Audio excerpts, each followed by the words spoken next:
Guys, thanks for checking out my video. It's time for the day one update for the Warden Frostblades build and how the league start went. Here's what we're going to go over real quick in this video. I'm going to show you a map showcase. I'm going to talk about a few important things that we learned along the way today and how to make your league a little smoother. Like how to get ailment immunity, or at least try to deal with it. And Scorch and Anger and Wrath, some Trinity stuff. I'm going to show you my gear and my gems and my tree. And that'll be about it. This is going to be a fairly short video. It's day one of the league. I made it to level 85, which is where I stopped my day one tree in the POB. So I decided to stop here and make this video. My slash playtime is 11 hours and 43 minutes. So sub 12 hours to this point. And I'll start with the map showcase. So I've made it to tier 9 maps. So just about to red maps. I'm going to just run this Haunted Mansion with Maven and show you guys what the build's looking like right now. Warden is very, very strong, as you guys will see here. The damage is incredibly good. So we have it very quick, clear, just like the Trickster used to have. We just have the one additional strike on the tree, and you can see we're clearing everything fast. You can see the double Scorch there on the rare. Double Scorch is working good. And we don't have the shock node yet. I haven't done Uber Lab yet. I do have the offering. I just haven't gotten around to doing it yet. So here's the boss. I'm going to turn on my avatar. And he's going to be perma-frozen. As you can see, he's not moving. See, he's not moving. He's not moving. See? He's not moving. He's permanently frozen while that avatar's up. The avatar is insanely strong, and so is the double Scorch. The damage that it enables is just, it's bonkers. And my gear is not very good at all. I'm still using a lot of campaign, like level gear basically. I've had the same claw since Act 8, I believe, and just overall my gear is extremely mediocre. I haven't felt the need to bother trying to upgrade most of it because the build has just been absolutely blasting through everything that I've done so far. And we have 2.6k life, as you can see, and I do die sometimes, but not often. I mean, I've gone, you know, many maps in a row without dying at all through my mapping today, and it just feels great, just like Trickster did. It feels just like Trickster did. It's like no different, really. I think a lot of people overestimated how much defenses we were getting from the actual Trickster Ascendancy on my previous builds. And this build just feels just like that. So there you go. The map's done here. And let's go talk about the rest of the build a little bit. So ailment immunity, I'll talk about this. We're going to get ailment avoidance later from gear, but I don't have that yet. And until you get that, all I'm really relying on is avoid chill from this betrayal boot craft. And then for freeze, I put that on a flask. So I recommend you do that too until you can get this Pantheon finished here. So the Brine King Pantheon for freeze avoid, you don't get that until a bit later into maps. So in the meantime, you need to deal with freeze somehow. A lot of times you'll run into magic monster packs that have reflect ailments, and then you will just insta-freeze yourself and you will die. And that was annoying. We found that out really quick, and so we put the freeze and chill immunity on the flask to fix that problem. And then the rest of the ailments we just have to kind of deal with for now until we can later on get our ailment avoidance taken care of. And so yeah, that's how you deal with the ailments, at least in the beginning. When I did the first lab, I took Scorch. My damage, my damage was feeling a little bit lacking at that time because I didn't have good weapons in the campaign. So I decided to go Scorch first, and I'm really glad I did because it was unbelievably strong. As soon as I took this node, right after I started going crit. I went crit a little sooner than I would have. I took this, and I took this, and then I came and took this crit here. And then I switched to Assassin's Mark a little sooner than I normally would have. and the Scorch just absolutely obliterated the rest of the campaign as soon as I got this. And then I went this and this next, and then I'm going to take this last. But the Scorch is extremely strong. And so a note about the Scorch, I recommend that if you are planning on going Scorch, you should just go for Anger instead of Wrath to enable your Trinity. This will make it easier to transition into a cold to fire setup later once you get a fizz and cold claw. But in the beginning, you can just go fire damage and Anger alongside your cold damage to proc your Trinity setup instead of going lightning damage and Wrath.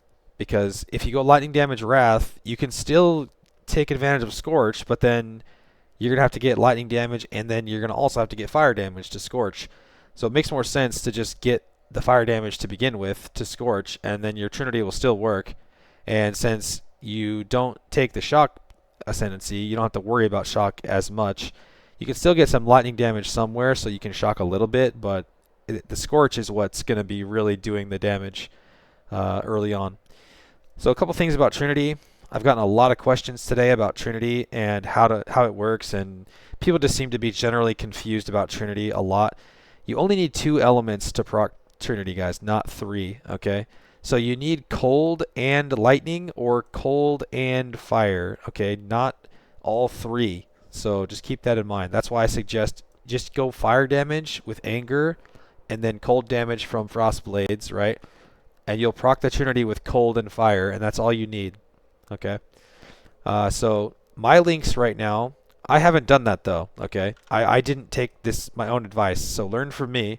I'm still using Wrath, and I have a big lightning damage claw with fire damage on it also for Scorch, and so that's what I've been doing.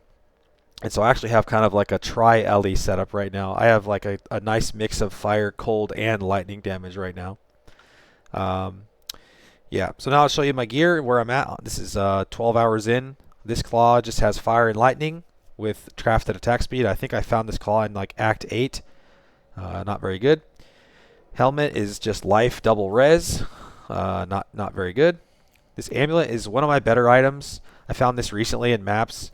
Nice dex damage, nice life, double resist, and then I crafted the non-channeling craft on there because once I got a 5-link on, which I found a corrupted 5-link, the mana was starting to feel a little tight, and so without inspiration in the links, that is, because I found a blue, green 5-link, and the mana was feeling tight, so I decided to put this on, and it made it a much smoother.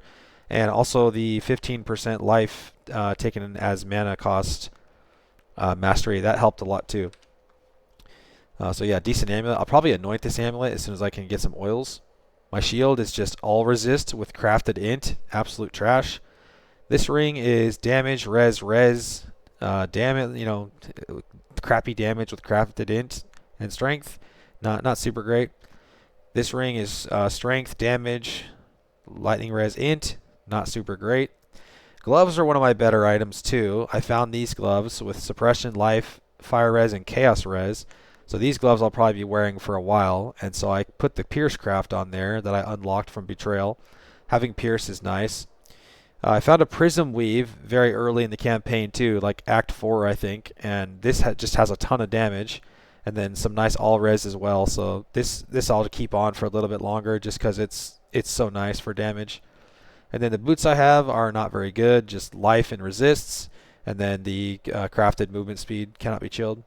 And then for flasks, I'm using silver, diamond, stibnite, jade with evasion, crit chance, curse effect, and then the freeze and chill immunity suffix. I'm missing an attack speed suffix here, but I just ran out of alterations before I was able to get it.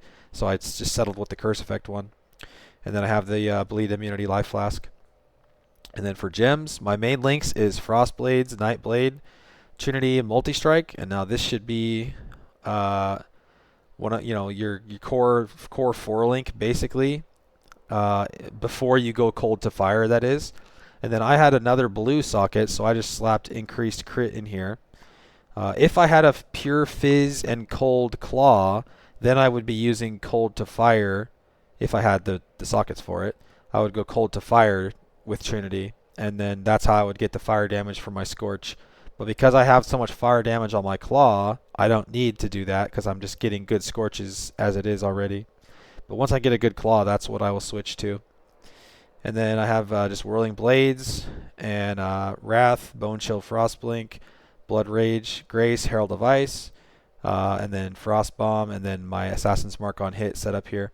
I have a lot of extra gem sockets that I just haven't bothered to put anything in yet, mostly because I haven't started experimenting with the Shock Ascendancy yet, but we'll get around to that once we get some more levels. And I also haven't put on Steel Skin yet or anything, and you know, the build has still been feeling tanky enough for me. So here's my tree at level 85. It's basically the same as in the day 1 POB tree, with the exception of I haven't gone for the Fizz conversion nodes yet because I don't have the Fizz claw. I have the elemental claw here, and so I don't really need the Fizz conversion, so I skipped that. And I went for some more life here instead, and I still have this for resists. And but other than that, the tree is pretty much the same. I just got down here, and I was going to probably take this life next, and then maybe think about trying to craft some ailment immunity and get that going. But yeah, there's the tree. Very, very, very similar to what's in the POB. And what else here? Tree, gear, gems. I think we covered just about everything. So that's about it for the day 1 showcase and day 1 update. I hope you guys had fun. I hope the build serves you guys well. I think it's going to be amazing going forward. The Warden just seems to be unbelievably strong. And so I will keep posting updates in the next few days. We'll see how the build goes, or we're going to keep ramping our damage up. I finished 36 maps so far on the Atlas, so I got a little bit of progression done through whites and yellow maps. And my Atlas tree strategy is basically just going to be map sustain, and then Betrayal, Essence, and maybe some Harvest soon. We'll see. We'll see where it goes. But yeah, that's it. Hope you guys are having fun. Stay tuned to the channel for more updates. Click on the subscribe button, click on the like button, and I'll see you guys next time.